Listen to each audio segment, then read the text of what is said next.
February 1945, 0712 hours. Kempston Park Camp, near Leicester. The lorry shudders to a stop on gravel still slick with night frost. 32 men climb down, slow and stiff, their breath whitening the air. Their wrists are bound with frayed canvas.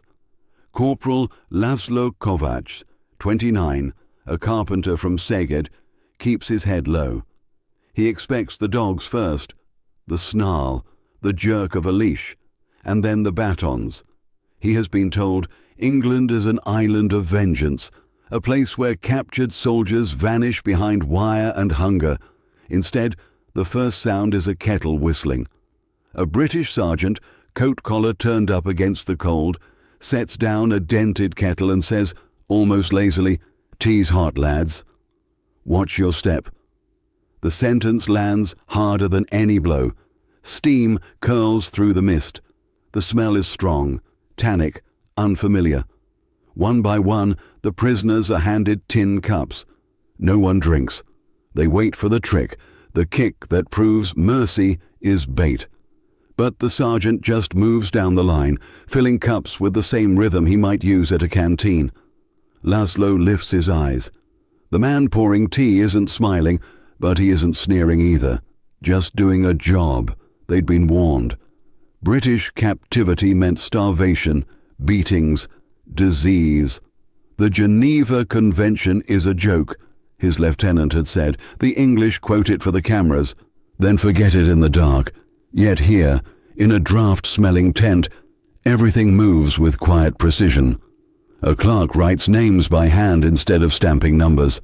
Kovács László, born 1916. Occupation? Carpenter! The clerk nods, repeats the word correctly, tags a small bundle of belongings, wedding ring, photograph, harmonica, and sets it aside. Nothing confiscated, nothing thrown away. A medic checks each man's lungs, lifts eyelids, counts pulses. Healthy enough, he mutters, marking forms. The tone is bored, not cruel. In the corner, an older prisoner sits barefoot while a British orderly wraps his blistered feet in gauze. No conversation, just competence. László stares, the image clashing violently with every rumour he'd memorized. When the sergeant circles back with the kettle, László hesitates, then drinks. The tea is overboiled and metallic, but it is hot and it is real. The warmth spreads through his chest like disbelief made liquid. He realizes something dangerous. The enemy has order, and order without hatred is stronger than fear. Later, a liaison officer addresses them in clipped Hungarian. The camp runs on rules, not anger. Follow the rules, you work. Work, you eat. No guards in your hut, no beatings. Escape attempts, punishment, not cruelty. It sounds like policy, not mercy, but the distinction matters. The British system is built to hold men without hating them. Security intelligence, reciprocity, standards. Morality sits fourth on the list, but it's still on the list. Discipline, not charity. Restraint, written down, signed and enforced. László understands bureaucracy. He's built houses on measurements and plans. He knows how precision keeps chaos out. Maybe, he thinks, that's what they're doing here, building civilization the same way, beam by beam. 2 hours later, the processing is done. The lice check, the medical forms, the vaccinations. The smell of disinfectant clings to his skin. He's led to Hut 9, Bed 12, handed a thin but clean blanket. The barracks smell of soap and damp wool. At the door, the same sergeant leaves the kettle on a stool. Last pour, Kovács. László nods, surprised the man knows his name. Outside, the searchlights hum. Inside, silence settles. No shouting, no chains. He lies awake staring at the roof beams. The teacup, still warm, sits beside his bunk. For the first time since his capture, fear loosens its grip. What unnerves him most isn't the enemy's strength. It's their calm. By the third day, He learns the rhythm. Roll call, meals, work detail, rest. Bread instead of blows. A clerk who greets him each morning with a curt, "Good day, Mr. Kovács." And then, rumour spreads through the huts. Hungarian families, evacuated through France, are being resettled near the camp. Some may even visit. László doesn't believe it. Not yet. He stares through the frost-filmed window, clutching the tin cup that still smells faintly of tea, and wonders if mercy can really reach that far beyond the wire. Late February 1945. The camp wakes before dawn, the sound of boots scraping against frozen mud. The whistle blows, sharp and brief. Corporal László Kovács rises with the others, folding his blanket in silence. The air inside Hut 9 smells of wool and damp breath. When the door opens, a draught of cold rushes through, carrying with it the scent of boiled oats and smoke. "Breakfast," someone whispers, disbelief soft in his voice. The rumour has spread. No punishments, no rations cut for mistakes. Just the same porridge every morning, sometimes bread, sometimes jam. Outside, the camp hums like a factory. British guards move through the fog with clipboards instead of rifles. The men line up with cups and bowls, their movements careful, almost reverent. Steam rises from the kitchen tents, and the smell of stew makes László's stomach ache. When his turn comes, the cook, an older corporal with a missing tooth, ladles thick brown stew into his tin bowl. "Eat up, mate," the man says in accented Hungarian. The words are clumsy but kind. László nods, murmurs a quiet thank you in English, the only word he knows well enough. He sits on a low bench, spoon trembling in his hand. The first taste is hot, heavy with salt and potatoes. He eats slowly, half expecting to find a trick in the flavour.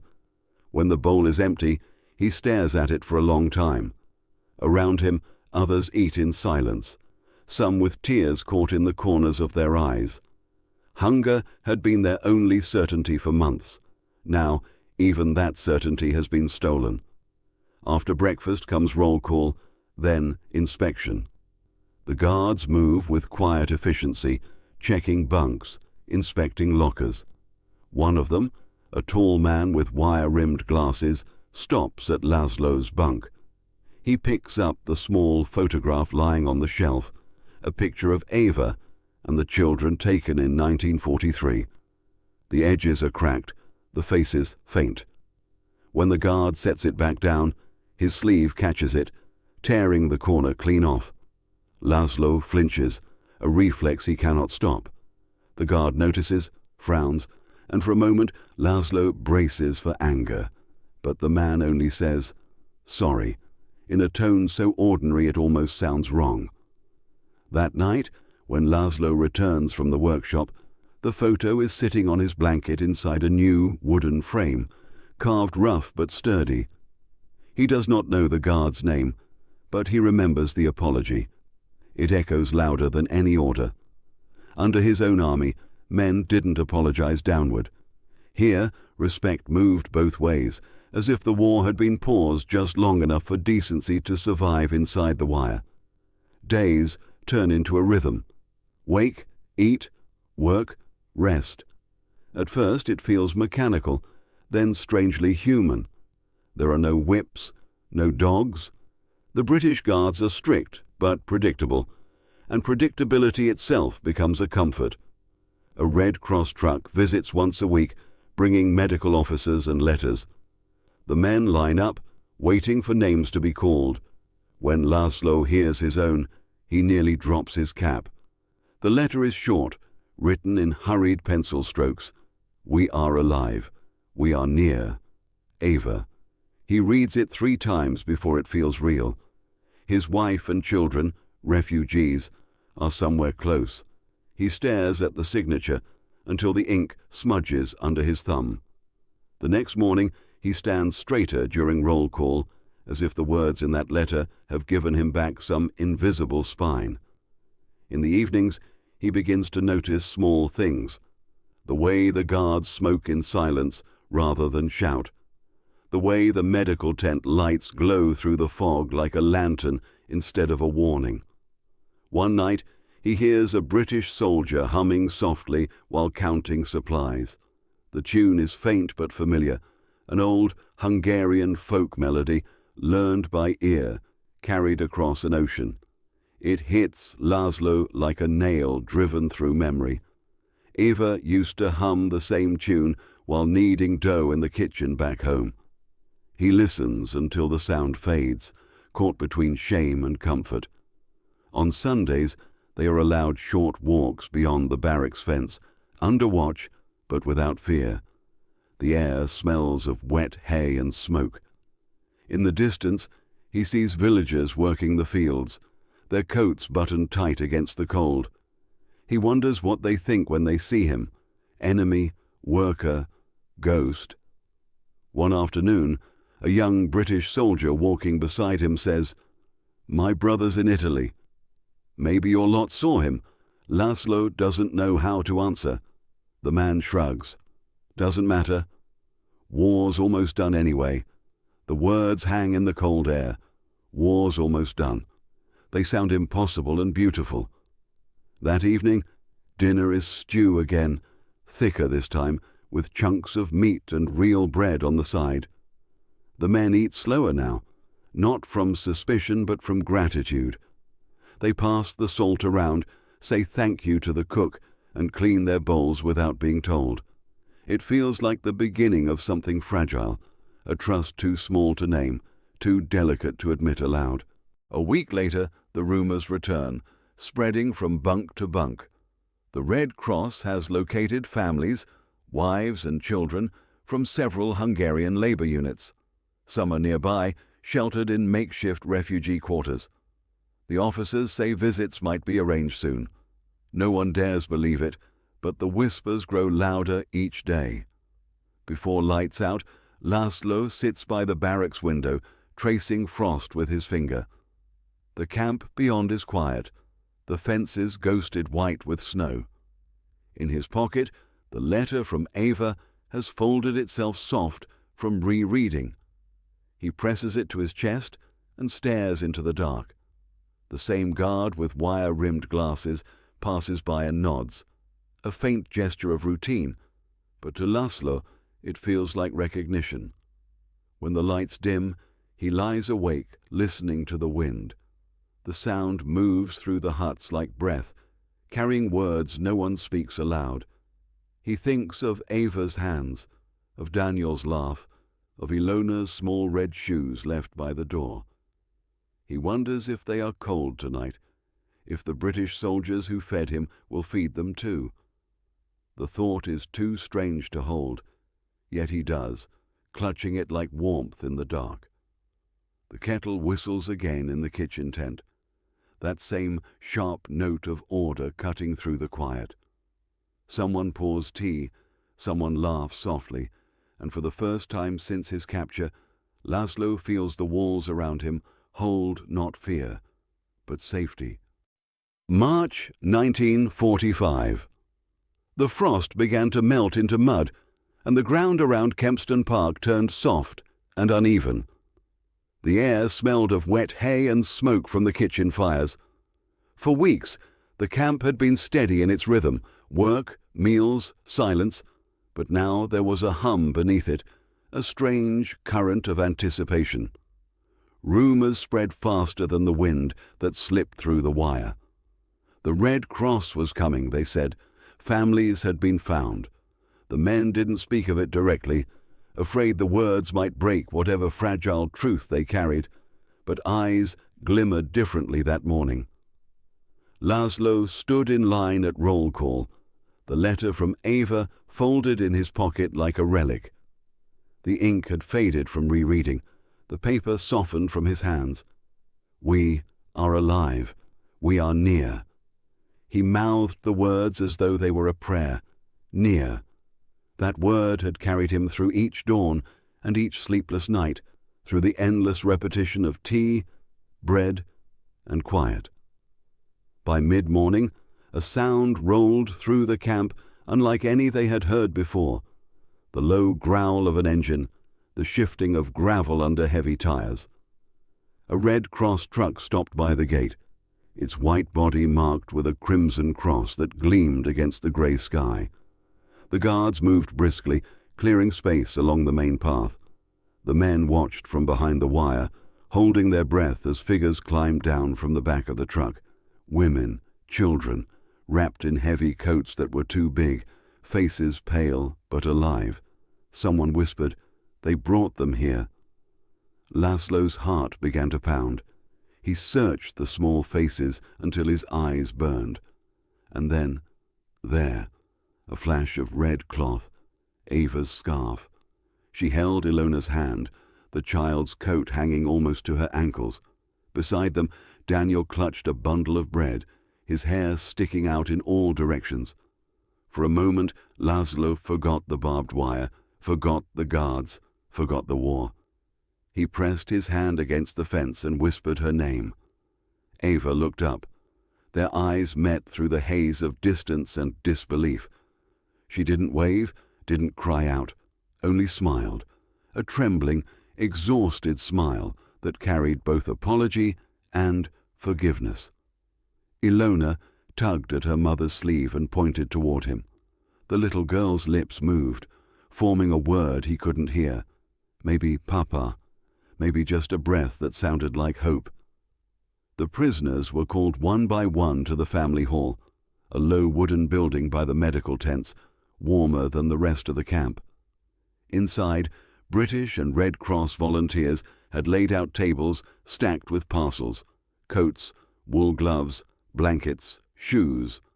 László's name was called after an eternity. He stepped inside and froze. Ava stood at the far end of the room, holding Ilona with Daniel at her side. A volunteer knelt in front of the boy, helping him fit into a pair of boots. Another wrapped Ilona in a bright red coat. The child twirled once, testing the fabric, her laughter sharp and small in the heavy air. László couldn't move.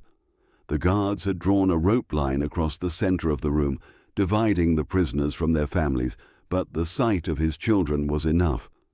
His throat closed. Ava met his gaze again. "We're safe," she whispered in Hungarian, her voice breaking.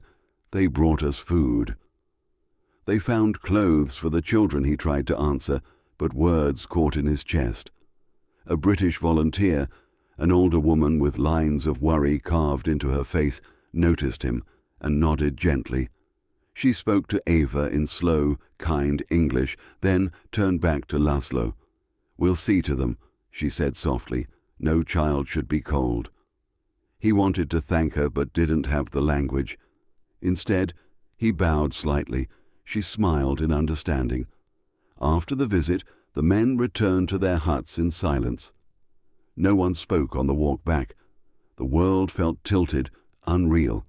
That night, as he sat on his bunk, László replayed every detail.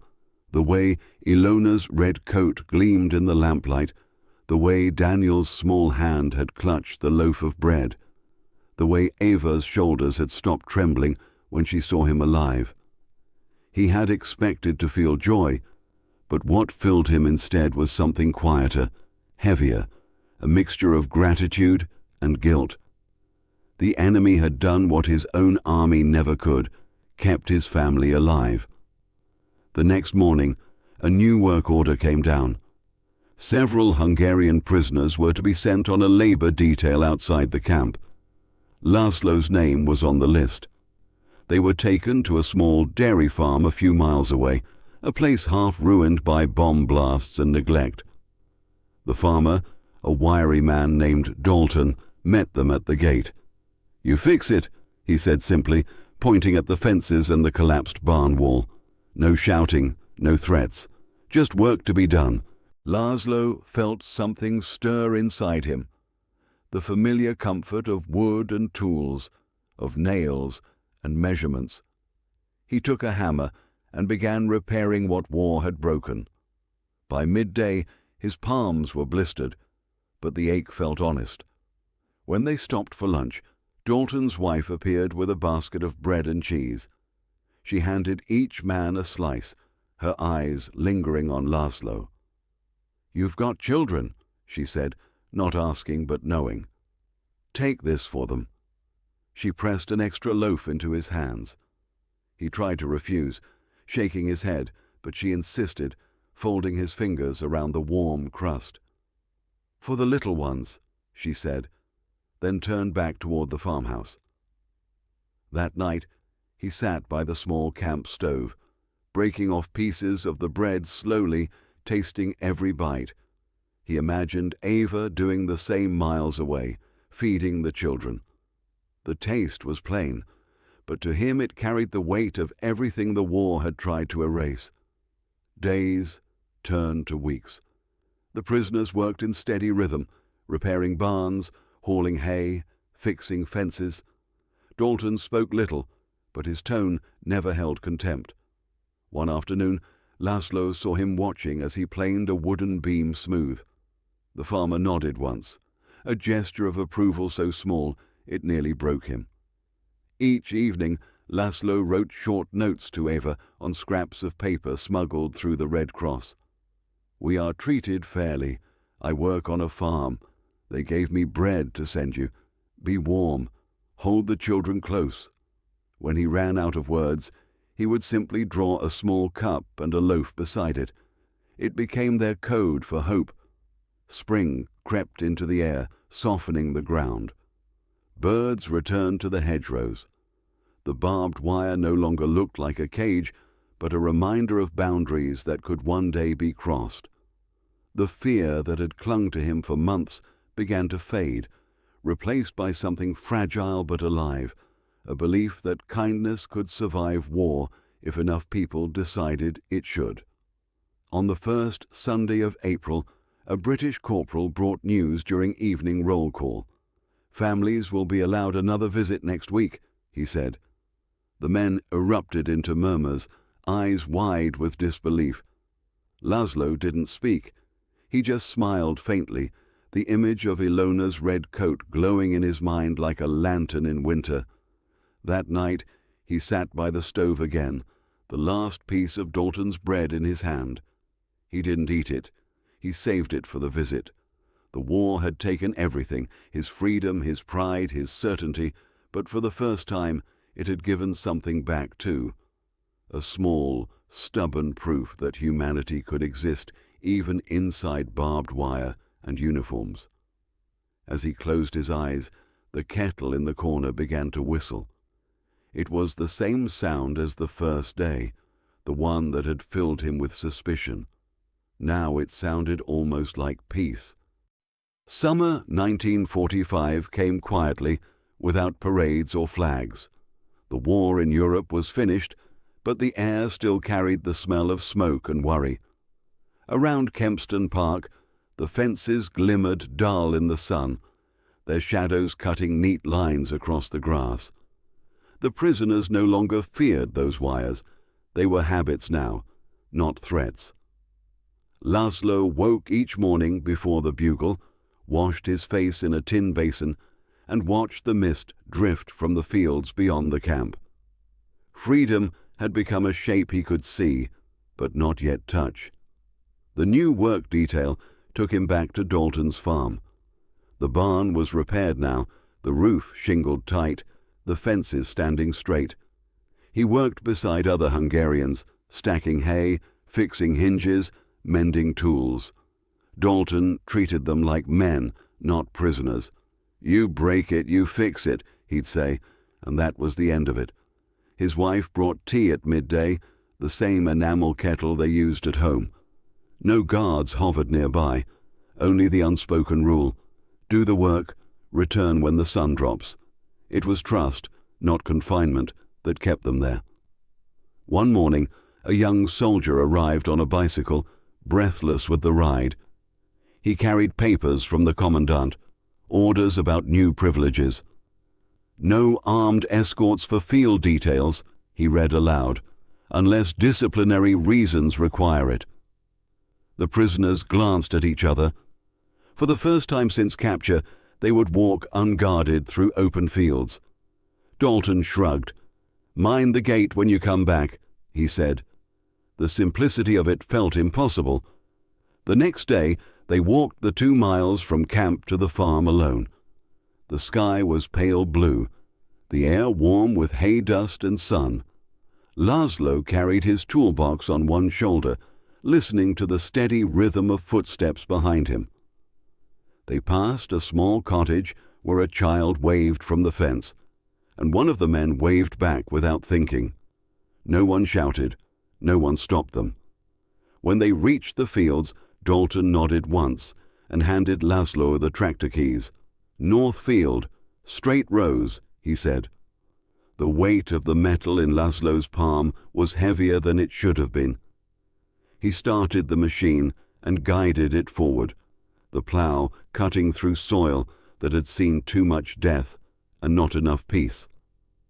By noon, his shirt clung to his back with sweat. The work felt honest, blisters earned, not inflicted. When he stopped to check the fuel, Dalton came over, examining the straight lines across the field.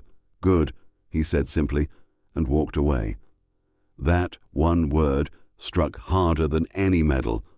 László had been called many things in the last 3 years: soldier, prisoner, number, but never good. That evening, after they returned to camp, the commandant held roll call in the yard. The sun burned low behind him, turning the wire gold. "An incident occurred this morning," he said. "A prisoner attempted escape near the supply road." The crowd stiffened. Every man expected the same outcome: collective punishment, rations cut, privileges lost. But the commandant continued, his voice calm. "He will serve kitchen duty for 1 week. The rest of you did not break the rules. You will not pay for his mistake." A ripple of disbelief moved through the line. Fairness was something they had forgotten existed. That night, when the guard announced lights out, the hut was quiet, heavy with a strange emotion they couldn't name. In the days that followed, the boundaries of captivity blurred even further. British guards began visiting the workshops, curious about the prisoners' skills. One asked László to show him how to carve dovetail joints for a new table. Another brought him an old chair to repair. "You've got steady hands," the guard said, watching as László worked. The compliment felt strange, but it stayed with him. Each nail driven, each piece fitted tight, rebuilt a part of himself that war had splintered. When Sunday came, the prisoners walked again to the farm, this time to help with haying. Dalton's children, 2 boys barely older than Daniel, followed them around, wide-eyed but unafraid.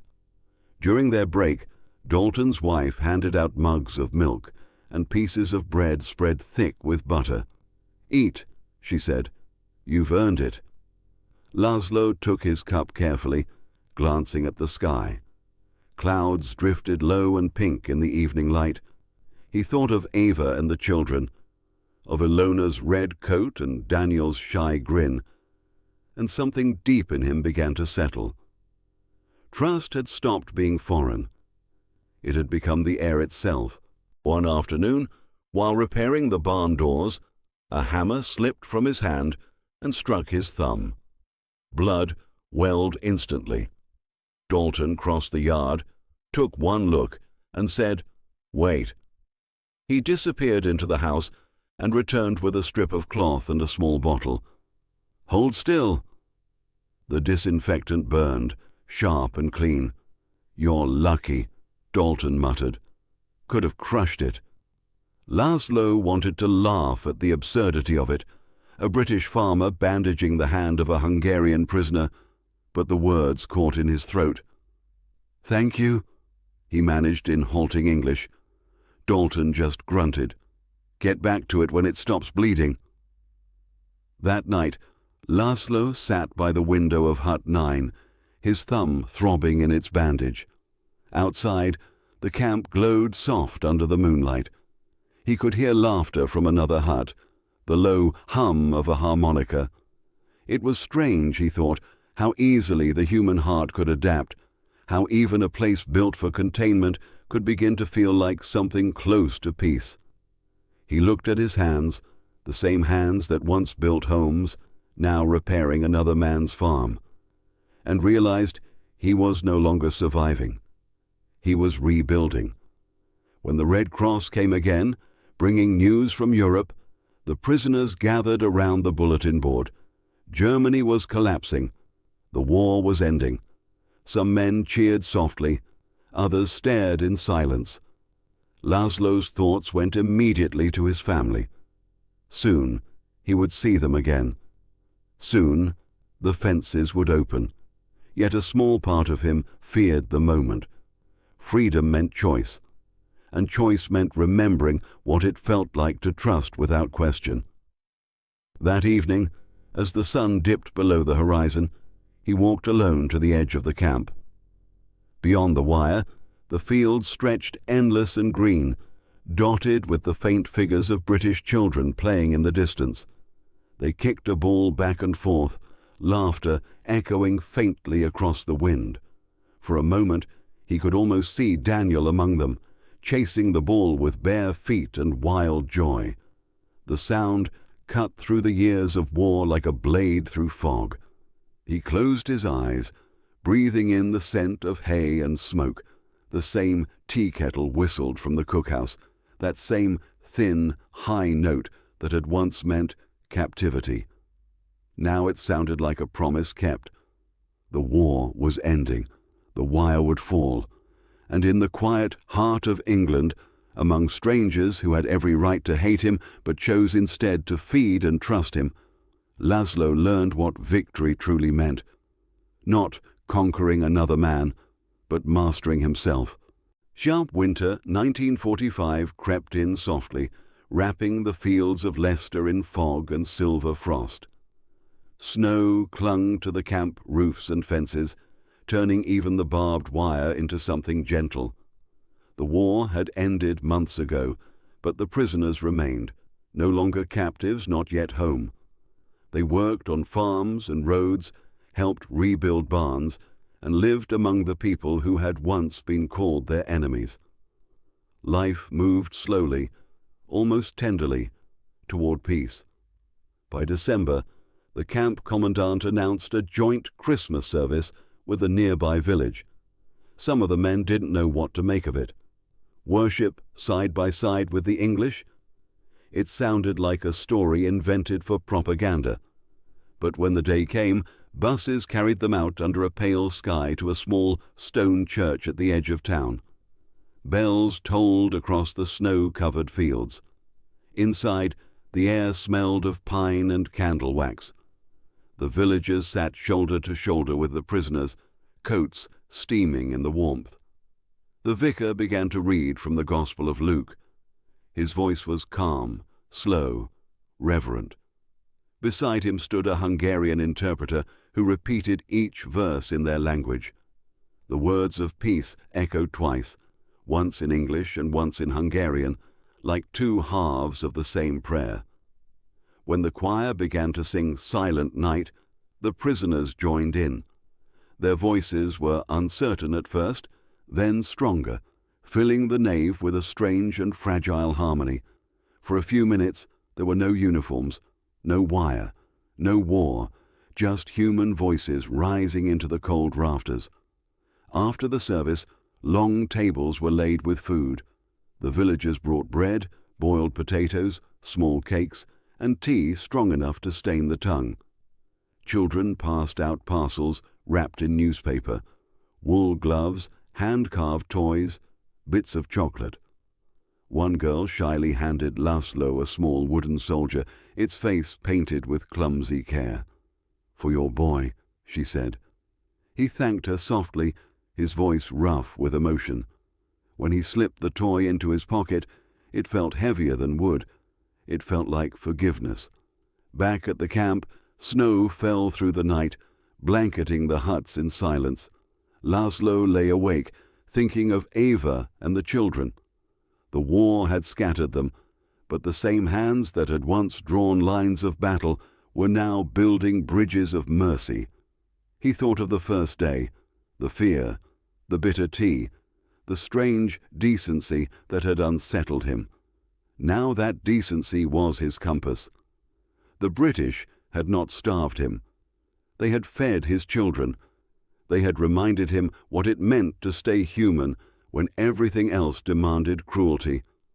By the spring of 1946, the gates finally opened for repatriation. Trains were arranged, rations packed, goodbyes exchanged. When László boarded his transport, Dalton and his wife came to see him off. The farmer handed him a small, wrapped bundle. "For the road," he said. Inside was a loaf of bread, still warm, and a note written in a careful hand. "May your children never go hungry again." The journey across the channel was long and quiet. The sea rolled grey beneath a sky the colour of tin. László sat by the window, the loaf resting on his lap. When he tore it in half, saving one piece for later, he realized he was repeating the same gesture he had seen so many times before, the unspoken ritual of sharing that had kept him alive. The bread tasted of salt and memory.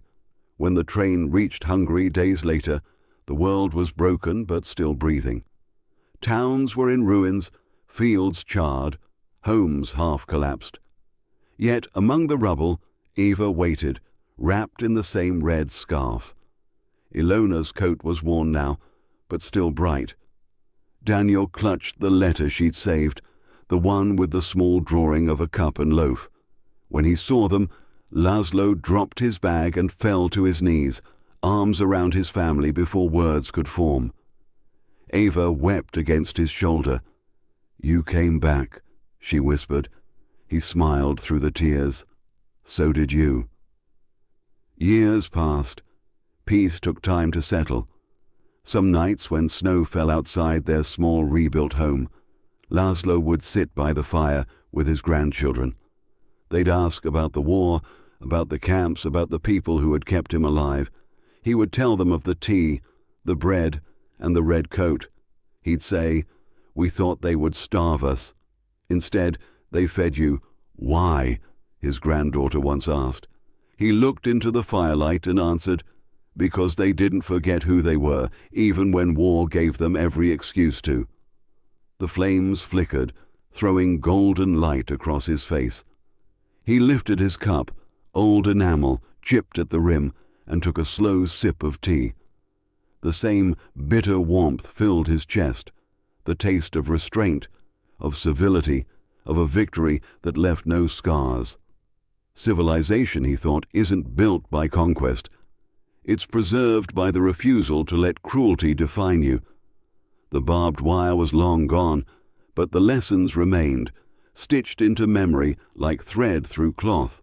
If stories like this move you, remember them, share them, pass them on, because sometimes the smallest acts, bread offered, tea poured, kindness given when none is expected, are what keep humanity alive. Like, comment, and subscribe to keep these forgotten chapters of history remembered, one story at a time.